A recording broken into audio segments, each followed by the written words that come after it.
Hello Internet, it is Elizabeth and I am back with a all-new video. I'm a little late in updating it. It is my final fairy tale retold story. It is one of my all-time favorites called The Bloody Chamber by Angela Carter. It's more of a collection of stories rather than one short story. I don't want to say retelling because Angela Carter herself really didn't like the term retelling. I think she would prefer reinterpretation of stories and themes that have really significant impact on society and how young women are kind of instructed in their upbringing in these stories.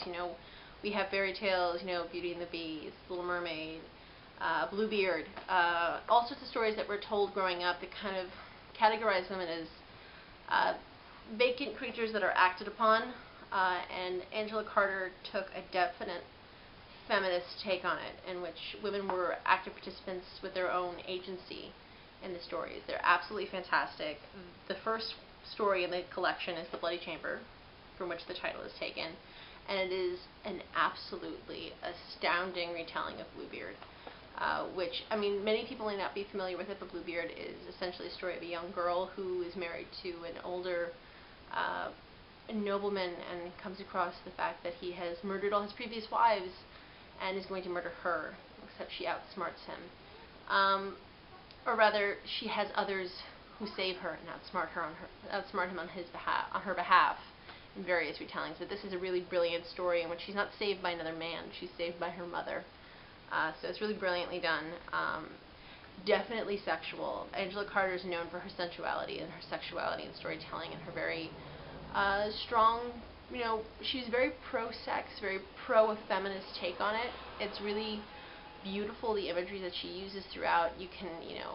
She uses sex in a way to establish power dynamics and also foreshadow characters, how they react and act in stories. Because sex is such a huge and significant part of human existence and the human interaction and humanity is defined by sex, I think, and she is so brilliant in how she tackles it in her stories and how she uses it to reveal deeper truths about characters without going the route of cheesy kind of romantic novel. She looks at sex as a way of promoting the character's agency. So it's really brilliant to see that in a wonderful collection of stories that were sadly among the last things that she put out. She died fairly young, I'd say, in her mid-40s, or was it mid-50s, but she was in the 90s, and it was a wonderful addition to her collection. There are just some absolutely fantastic stories in here. The Werewolf, Wolf Alice, The Bloody Chamber, which is, I think, probably one of my favorites. The Snow Child, Puss in Boots, The Tiger's Bride.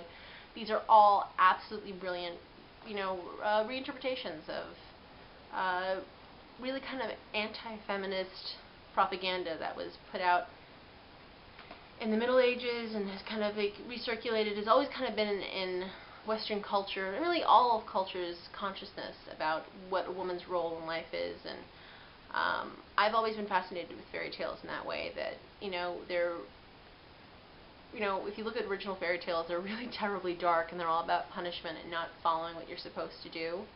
And so women who are always punished in fairy tales, it's because they haven't followed through with what's expected of them. And in The Bloody Chamber, these characters are given agency, and they can react in a way that women actually would react, and are able to triumph on their own or with the assistance of people who aren't gallant men stepping in to help them, but rather a collective of human beings stepping in to help one another. So it's really a brilliant collection. I strongly suggest you read anything and everything by Angela Carter, including The Bloody Chamber, but probably one of my all-time favorite books is her last, which is Wise Children, which is an unbelievable novel. I don't want to give anything away because it is just perfection, and it needs to be read by each and every single human being who claims they love literature.